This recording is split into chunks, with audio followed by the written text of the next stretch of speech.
Hey guys, welcome to episode 3 of OnTapTO. I'm going to try and make this short and sweet since we have a lot to cover today. It's brew day. We were in Niagara Falls home brewing a 138 IBU India Pale Ale with Columbus, Centennial, Cascades, and Fuggles. While we were in the area, we stopped at the Merchant Ale House on St. Paul Street in St. Catharines to pick up some awesome in-house brews. We also got to stop at Niagara College Brewery where I picked up this awesome Weiss Ice Baby. It's a 5% Weiss beer that was conditioned in ice wine barrels. Let's give it a taste.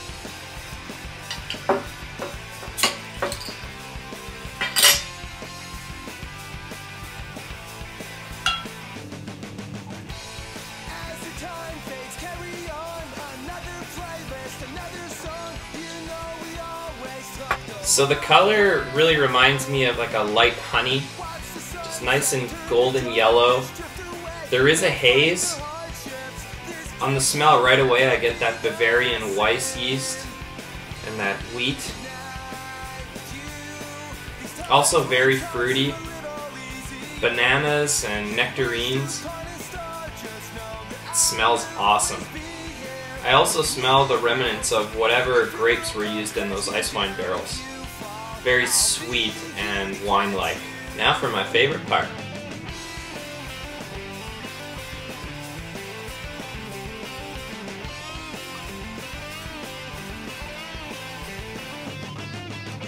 It's absolutely delicious and light and refreshing. The carbonation is light to fair. The fruit characteristics that I picked up from the yeast, wheat, and wine barrels are really nicely balanced by the sweet, lush malt backbone. It's a super drinkable beer.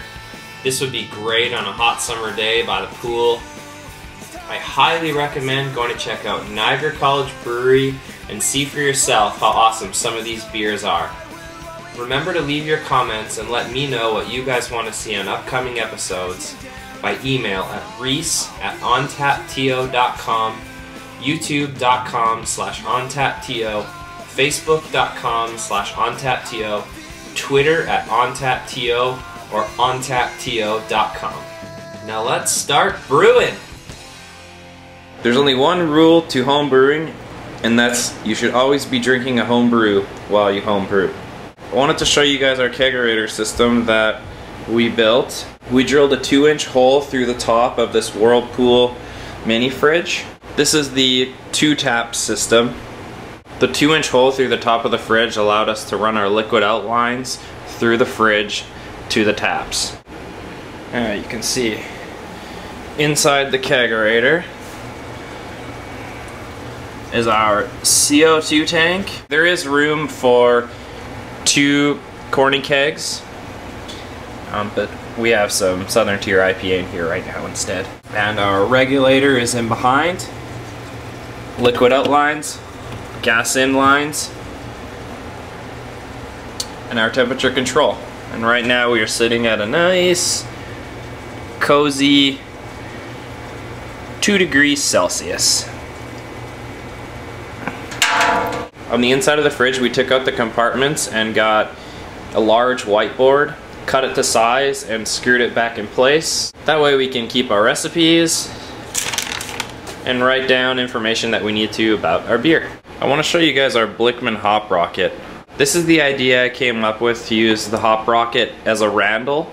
We use disconnects on both sides of the hop rocket, which makes it very simple to pop the hop rocket in and out of our kegerator system. Here's what the hop rocket looks like inside. The screen filters out the hops and then it travels through the liquid out. 1 ounce of Cascades into the hop rocket. Oh yeah! 1 ounce of the Citrus Citra.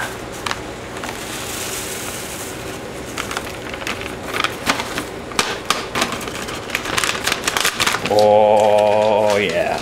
Now we put the backside, which also has a filter, into the hop rockets.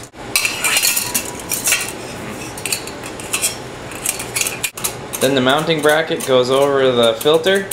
We use our new disconnect feature and attach it to the one of the ends on the hop rocket and replace the liquid out with the other end on the hop rocket. Very good.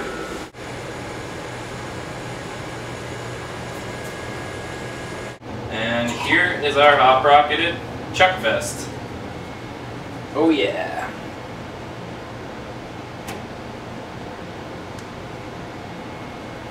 Here's the great beers. So just want to show you how to make a yeast starter. Half a cup of dry malt extract to 2 cups of water. Bring the water up to a boil. Dump in your DME. So I like to put half the amount of nutrient into the water before, so 1/4 teaspoon of the yeast nutrient. That's this stuff right here, all into the pot. So here's the beginning of our yeast starter. Again, that's half a cup of DME and 2 cups of boiling water, and we used purified water. 10 to 15 minutes in the boil. Then we're going to bring it to room temperature and add the yeast.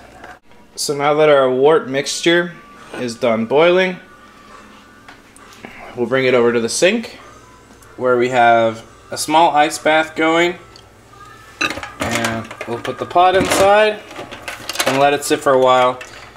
It's pretty quick since it's such a small amount that we're cooling down, and if anything, it's better to be a little bit cooler than room temperature than warmer. I like to keep a lid on my pot in case any of the dirty water splashes inside. It will just help to keep the bacteria out. We're using Yeast 1056 American Ale yeast, and it calls for pitching between 65 and 72 degrees. So you'll know when to take your wort out of the ice bath. Here's our completely sanitized Pyrex container that will end up going on our stir plate. So now my trusty helper Braden just opened up the Pyrex container, and we will empty the wort into the Pyrex.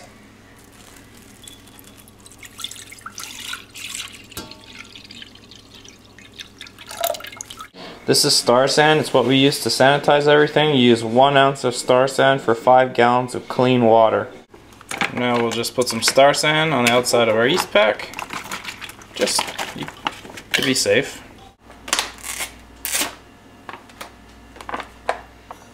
Try not to get that pouch in there. In goes the 1056 American Ale yeast. Yeah, get all that goodness into the wort. So now we just take a nice fresh sheet of saran wrap and put it on top. And we forgot to put the magnet into our container before, so we cleaned it with Star San, and now in she goes. So everything's ready to go, and here's our yeast starter. So we turn on our stir plate. I like to crank it up until I see a nice little whirlpool action in the center, and you're good to go. Usually want to leave this for 12 to 24 hours. We're bringing 19.15 liters of water up to 163 degrees Fahrenheit to give us a mash temperature of 152 degrees Fahrenheit for 1 hour.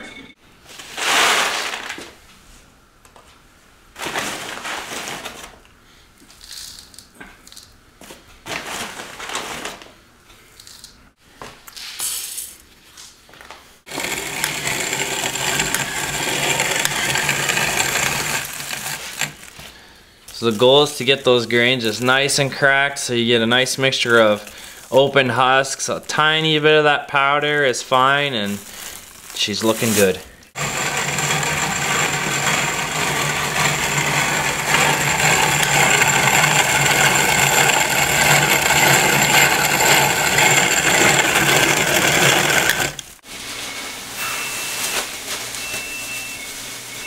So our grains go into the mash tun.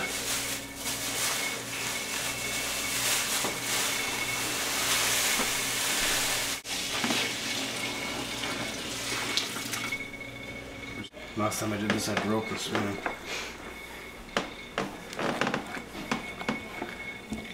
You should smell this. So our strike temperature was 163 Fahrenheit. Our grains were about 68 degrees Fahrenheit. So we're targeting 153 degrees Fahrenheit for a 1 hour mash. So our temperature is about 156 right now, which is a bit high. We want to be at 153, so we took the lid off the mash tun and we're stirring it a bit so we can try and get the temperature down to 153. Now we're bringing our batch sparge water up to 170 degrees Fahrenheit. So now we're draining the first runnings from the mash tun. We needed to use this water jug as a vessel because our other pot right now is warming up water for our sparge.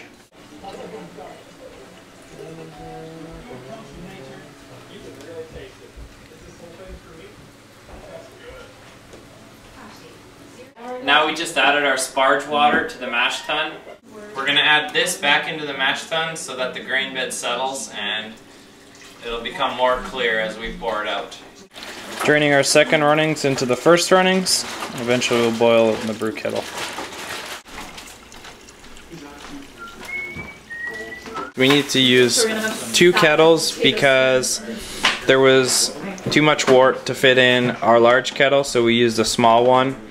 And we'll boil them both for 1 hour, and we'll do all of our hop additions in the large kettle. This is our nice brew kettle, a 7-gallon one, but we sprung a leak in the bottom of it, so we had to resort to our 2 smaller brew kettles, but we're making it work. So we just started to boil, and we added 1 ounce of Columbus at 60 minutes for a bittering hop. We forgot to use a hop sack on this one, but it's only 1 ounce, so we should still be okay. For the rest of our hop additions, we will use a hop sack, and it's going to be awesome. This is our 45-minute addition going in a hop sack. It's 1 ounce of Centennial and 1 ounce of Columbus. We'll just drop the hop sack into the brew kettle and tie it around the handle. It's good to get the hops nice and mixed around in the hop sack. Our 30-minute addition, 1/2 ounce of Fuggles and 1/2 ounce of Centennials. Here's our 30-minute addition, 1/2 ounce of Fuggles, 1/2 ounce of Centennial. And she goes. We just added our 15-minute addition, which was 1/2 ounce of Fuggles and 1/2 ounce of Cascades. We also added our Whirlfloc tablet, Servomyces, and yeast nutrient, as well as our wort chiller. We just added 1/2 ounce of Cascade and 1/2 ounce of Centennial to our Flame Out addition, and now we're going to take it downstairs. We'll reuse the wort chiller to get it down to a fermentable temperature.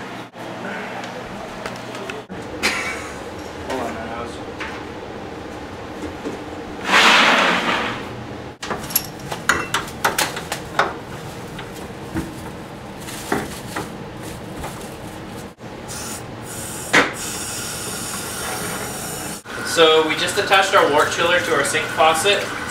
The wort chiller is inside the hot wort, and it's running cold water through the wort chiller, which is going to help to cool down the wort as fast as possible.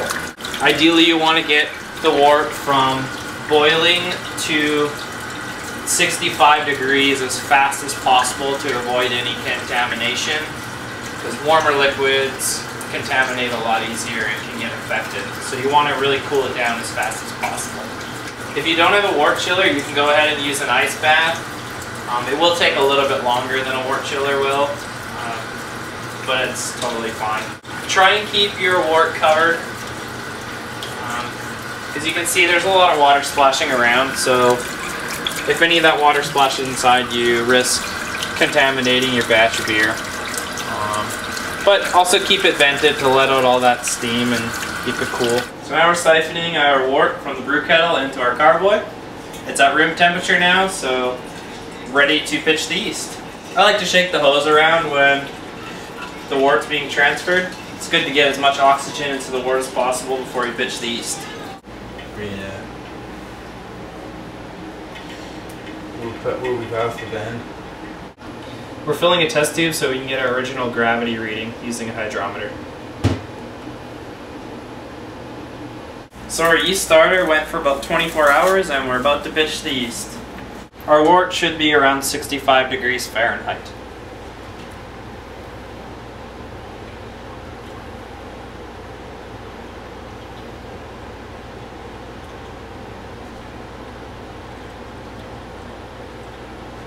For our airlock system, we like to use a rubber stopper with the hose going into a secondary vessel. It works way better than the little airlock that you can get in the store, because when the crowson starts to reach the top, those little rubber stoppers always plug up. So this way, the crowson and the foam is able to siphon through the hose and into a secondary vessel and still makes a great airlock system. So now we'll let this ferment for about 2 weeks in the primary, and after that we'll bump it over to kegs and force carbonate for another week or so, and it's ready to drink. When I take a hydrometer reading, I like to give it a little spin so it gets the bubbles away from the hydrometer and you can read it easily. So it's looking like we have an original gravity of about 1.064. For a great IPA, you want to be above 1.055, so it should be pretty good. It's always good to double check your hydrometer reading against a refractometer reading, and we're still reading about 1.062 to 1.064, and we're right almost exactly 15 bricks. So we're looking good.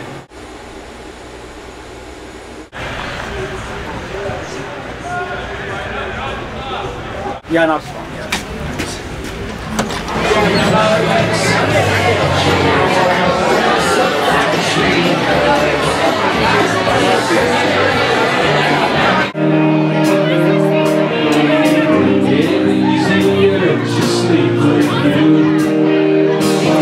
Hey guys, we're here in the basement of Merchant Ale House on St. Paul Street in St. Catharines, Ontario. And here are their fermenters.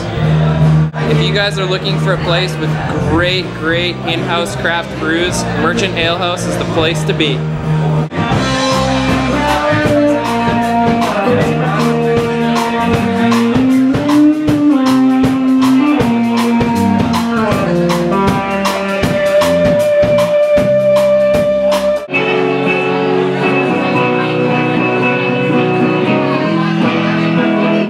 So here's the vigorous fermentation that's happening within about 15 to 20 hours.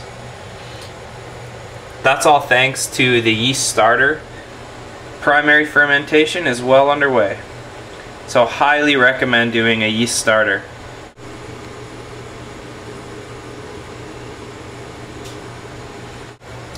You can see the crowson is all the way up to the top of the rubber stopper.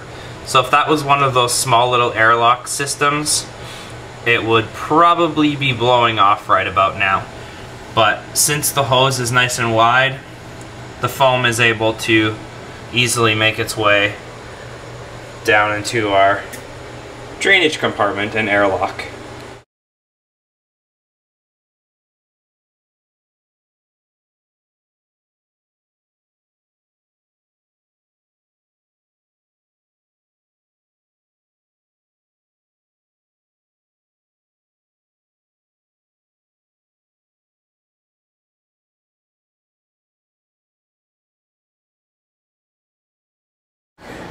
Where are we going? Dude, why did you just pick it up that much? Fudge. Why didn't you keep it in there, ding dongs? Oops. So we spill a little, but that's okay. You're allowed to spill. Sometimes a little, sometimes a lot. That time was a lot.